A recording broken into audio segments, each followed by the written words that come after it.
Show me.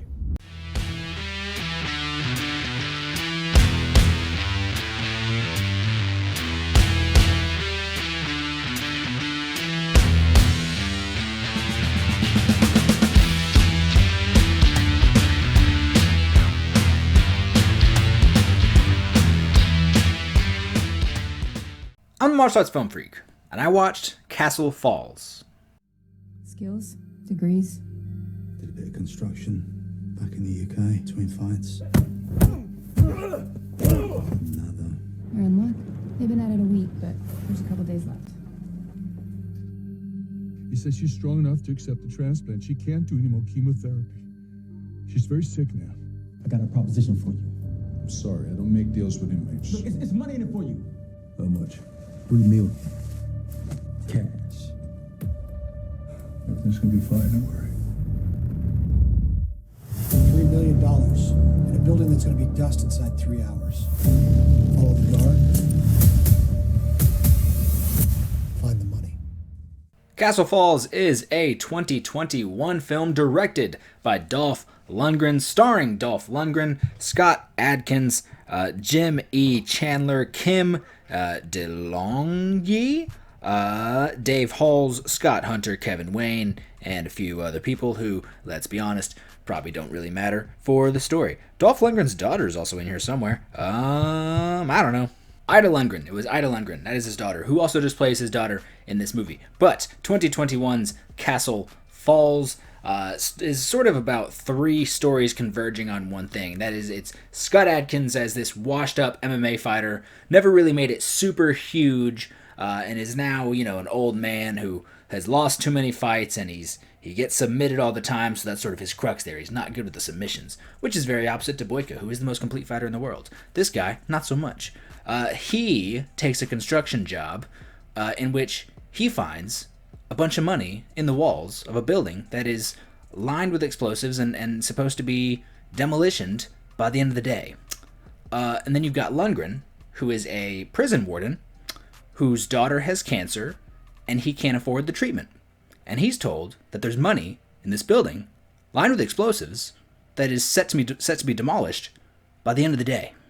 Then you've got a bunch of criminals, one of which is brother, who's in prison, I think, told one of the criminals about the money, and they're all going to go get the money and probably get his brother out of prison at some point. And, of course, these 3 things are going to collide, and Scott Adkins and Dolph Lundgren are going to have to work together if they want to survive this gang of criminals with just a lot of weapons that they should not be firing in a building full of explosives. The film is very short, only about an hour and 27 minutes long, under an hour and a half. This movie was sort of plagued with a couple issues going into the making of it. It started filming early 2020. Now, we all know what happened last year. The world caught fire. And so, according to Dolph Lundgren, and I've seen stuff from Scott Adkins on this too. I remember his Instagram story video when it happened. He was with Tim Mann, laughing about it, kind of. They got through half of the first day. They got to lunch, and then the city told them they had to stop because of the big C. I don't think that I don't know how long it took them to get back to filming. I just know that they were interrupted on day 1 from COVID. I was trying not to say the word, but yeah, I just said it. I don't know if that had any effect on this movie. Probably not, so I'll not talk about it. This movie, at first, moved at a snail's pace. It felt. I don't know if that much time actually went by, but it felt like it took like a full 30 minutes for all the exposition and stuff to be done so that stuff could just start happening. I liked the performances of most of our core characters. A lot of the side people I didn't think were that great. Dolph Lundgren did say that a lot of the people in this movie were local actors. This movie was filmed in Montgomery, Alabama, I believe. So they had a lot of local actors, and they had a couple actors driving up from Atlanta. And I think you could kind of tell that they got some local actors, because some of those performances, I've heard some better performances in acting classes. Some of it got a little hammy. Hammy perfectly describes the villains. Specifically one of them, the female villain. She, I don't know if Lundgren just told her you are evil and she ran with that, because she is just being evil. Just like there's no nuance to her character at all. She sucks. And it didn't like make her good. It didn't make the character like, oh, I want that character to die. I just wanted her to go away. And once she did die, I was like, it's fine. Get her out of the movie. Don't want to hear her talk anymore. This lady is terrible. Dolph Lundgren, though, good performance. Dolph Lundgren is a very good actor. Scott Adkins, as I have said in other videos, has really improved as an actor, and I really did enjoy his performance in this. I thought he was quite good. I did believe him. I believed him as this down on his luck, washed up MMA fighter just looking for work and sleeping in his car. I believed it. Totally believed it. And yeah, they were the good actors. Everybody else in this movie, I was like, all right, you guys are bad.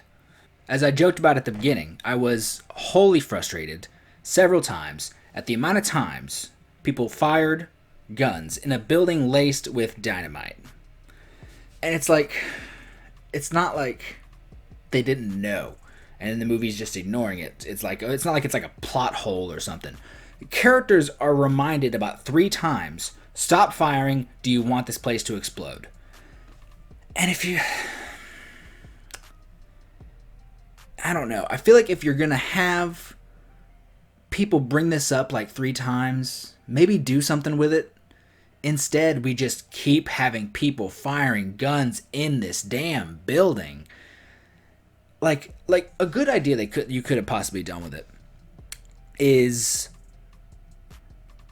don't have it like go off too early. Like right when the people outside are actually hitting the detonator, that's like perfect timing. That's right when you have somebody shoot it.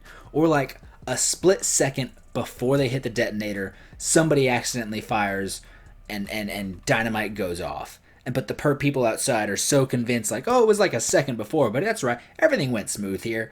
Like, give there some payoff there. Don't just constantly bug me with like 2 or 3 characters saying, stop shooting, you're going to blow us up.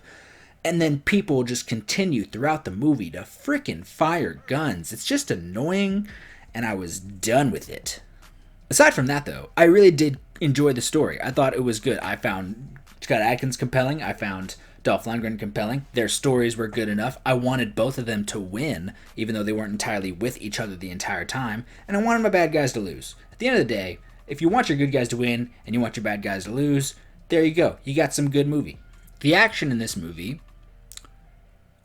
was fun enough to keep me entertained through most of it. Scott Adkins, I believe, handled a lot of the choreography. I didn't see who else was the choreographer. Seeing as I do know Tim Mann was around, Tim Mann was probably mostly involved because Tim Mann is Scott Adkins' like right-hand man for fight choreography.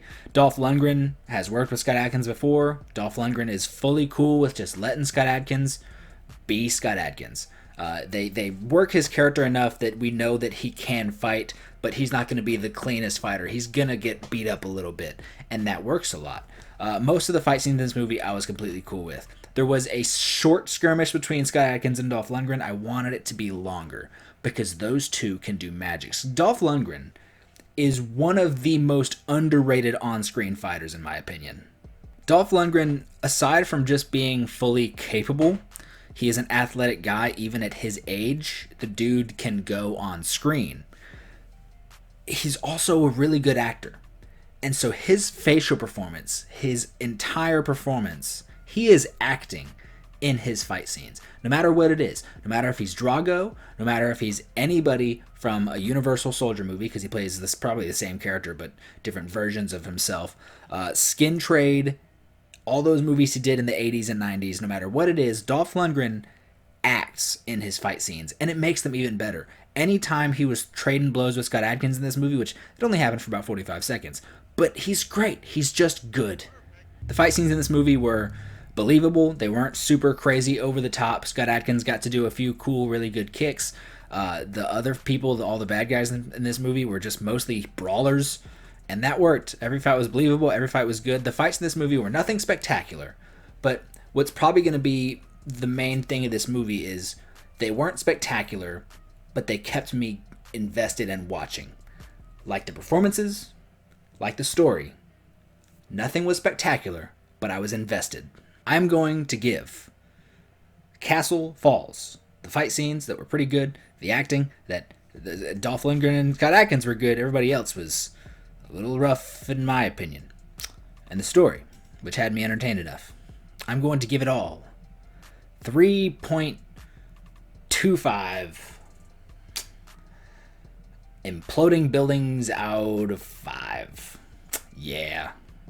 Good enough, you know? It's like, it didn't blow me away. It's not going to be on my top 10 list of movies this year, but by the end of it, I was like, alright, pretty good.